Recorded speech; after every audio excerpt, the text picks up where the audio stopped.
Khi triển khai một mạng neuron sâu, một trong những công cụ gỡ lỗi mà tôi thường sử dụng để kiểm tra tính đúng đắn của mã là lấy một mảnh giấy và xem xét các chiều và ma trận mà tôi đang làm việc.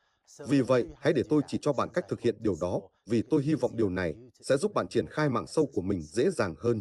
Vậy, L viết hoa bằng 5 và nhanh chóng đếm xuống, không tính lớp đầu vào, có 5 lớp ở đây. Vì vậy, 4 trong số các lớp và một lớp đầu ra. Và vì vậy, nếu bạn thực hiện truyền xuôi, bước đầu tiên sẽ là Z1 bằng với kép một nhân với các đặc trưng đầu vào x cộng với B1.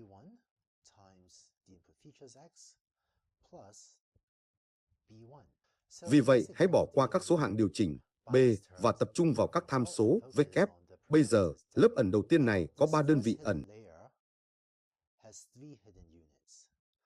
Vậy đây là lớp 0, lớp 1, lớp 2, lớp 3, lớp 4 và lớp 5.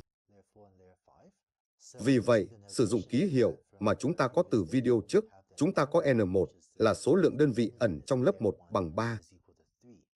Và ở đây chúng ta sẽ có N2 bằng 5,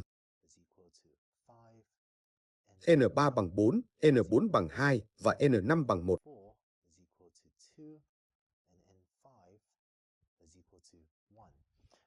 Và cho đến nay, chúng ta mới chỉ thấy các mạng neuron với một đơn vị đầu ra duy nhất. Nhưng sau này, trong các khóa học sau, chúng ta cũng sẽ nói về các mạng neuron có nhiều đơn vị đầu ra. Và cuối cùng, đối với lớp đầu vào, chúng ta cũng có N0 bằng NX. Vậy bây giờ hãy nghĩ về các chiều của Z, V kép và X. Z là vector kích hoạt cho lớp ẩn đầu tiên này.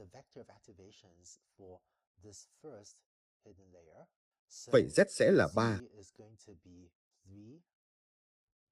Nó sẽ là một vector 3 chiều.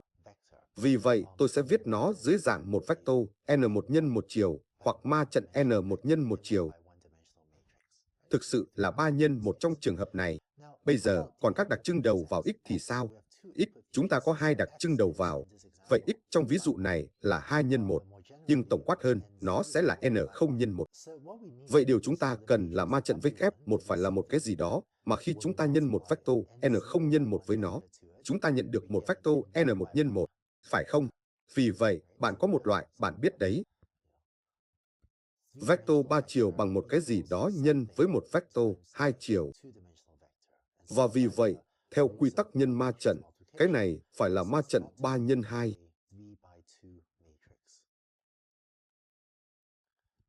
Bởi vì ma trận 3 nhân 2 nhân với ma trận 2 nhân 1 hoặc nhân với vector 2 nhân 1, điều đó mang lại cho bạn vector 3 nhân 1. Và tổng quát hơn, đây sẽ là một ma trận N1 nhân N0 chiều. Vì vậy, những gì chúng ta đã tìm ra ở đây là chiều của V kép 1 phải là N1 nhân N0. Và tổng quát hơn, chiều của WL phải là NL nhân NL trừ 1.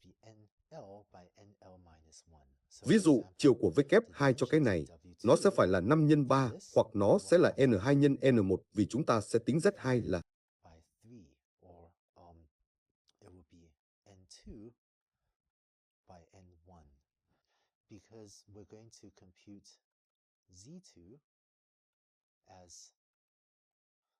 V kép 2 nhân A1. Và một lần nữa, hãy bỏ qua hệ số điều chỉnh. Nhưng vì vậy, cái này sẽ là 3 nhân 1, và chúng ta cần cái này là 5 nhân 1, và vì vậy, cái này tốt hơn hết là 5 nhân 3. Và tương tự, V kép 3 sẽ là, thực sự là chiều của lớp tiếp theo, dấu phẩy, chiều của lớp trước. Vì vậy cái này sẽ là 4 nhân 5, V kép 4 sẽ là 2 nhân 4 và V kép 5 sẽ là 1 nhân 2.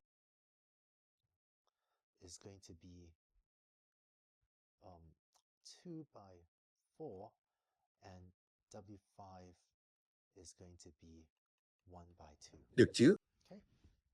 Vì vậy, công thức chung để kiểm tra là khi bạn đang triển khai ma trận cho lớp L, thì chiều của ma trận đó là NL nhân NL.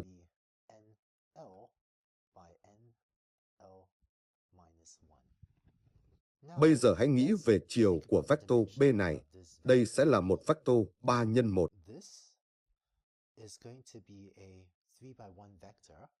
Vì vậy, bạn phải cộng nó với một vector 3 nhân 1 khác để có được một vector 3 nhân 1 làm đầu ra. Hoặc trong ví dụ này, bạn cần thêm cái này sẽ là 5 nhân 1. Vì vậy, nó sẽ là một vector 5 nhân 1 khác để tổng của hai thứ mà tôi có trong các hộp là chính nó là một vector 5 nhân 1. Vì vậy, quy tắc tổng quát hơn là trong ví dụ ở bên trái, B1 là N1 nhân 1, phải không? Đó là 3 nhân 1. Và trong ví dụ thứ hai, nó là cái này là N2 nhân 1. Và vì vậy, trường hợp tổng quát hơn là BL phải là NL nhân 1. Vì vậy, hy vọng hai phương trình này giúp bạn kiểm tra lại xem kích thước của ma trận V kép cũng như vector B của bạn có đúng kích thước hay không. Và tất nhiên, nếu bạn đang triển khai truyền ngược, thì chiều của dW phải giống với chiều của V kép. Vì vậy, dW phải có cùng chiều với V kép và dB phải có cùng chiều với B. Phải có cùng chiều với B. Bây giờ, tập hợp các đại lượng quan trọng khác có chiều cần kiểm tra là Z, X cũng như A, mà chúng ta chưa nói nhiều ở đây. Nhưng vì Z bằng D của A được áp dụng theo phần tử, thì Z và A phải có cùng chiều trong các loại mạng này.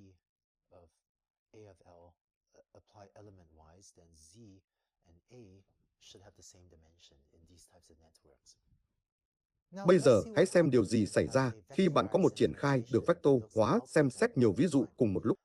Ngay cả đối với một triển khai được vector hóa, tất nhiên, chiều của V kép, FB, dW và dB sẽ vẫn giữ nguyên, nhưng chiều của Z, SA, cũng như X sẽ thay đổi một chút trong triển khai được vector hóa của bạn. Vì vậy, trước đây chúng ta đã có Z1 bằng V kép 1 nhân X cộng B1, trong đó đây là N1 nhân 1, đây là N1 nhân N0, X là N0 nhân 1, và B là N1 nhân 1. X was N0 by 1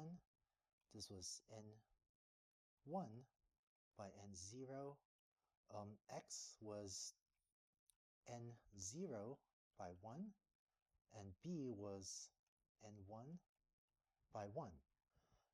Bây giờ, trong một triển khai được vector hóa, bạn sẽ có Z1 bằng V kép 1 nhân X cộng B1. Trong đó Z1 bây giờ thu được bằng cách lấy Z1 cho từng ví dụ riêng lẻ. Vì vậy có Z11, Z12 đến Z1M và xếp chồng chúng.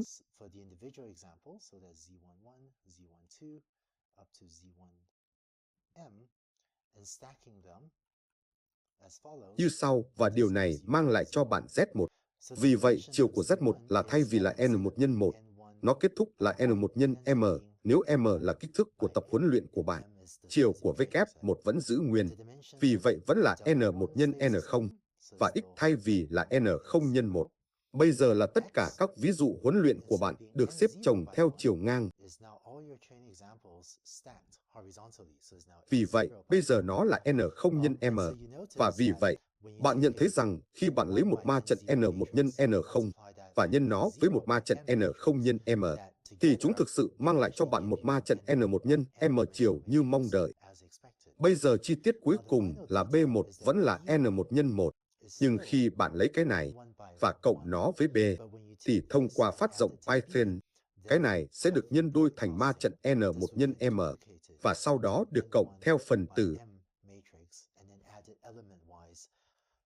Vì vậy, ở trang trình bày trước, chúng ta đã nói về chiều của V kép, B, dW và dB. Ở đây những gì chúng ta thấy là trong khi GL cũng như AL có chiều,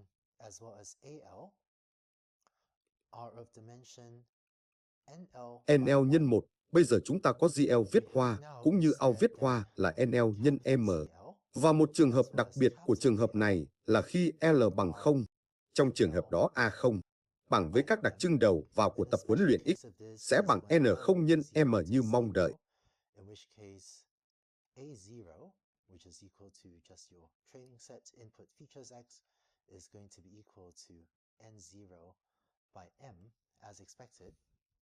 Và tất nhiên, khi bạn triển khai điều này trong quá trình truyền ngược, Chúng ta sẽ thấy sau này bạn sẽ tính toán dg cũng như ra.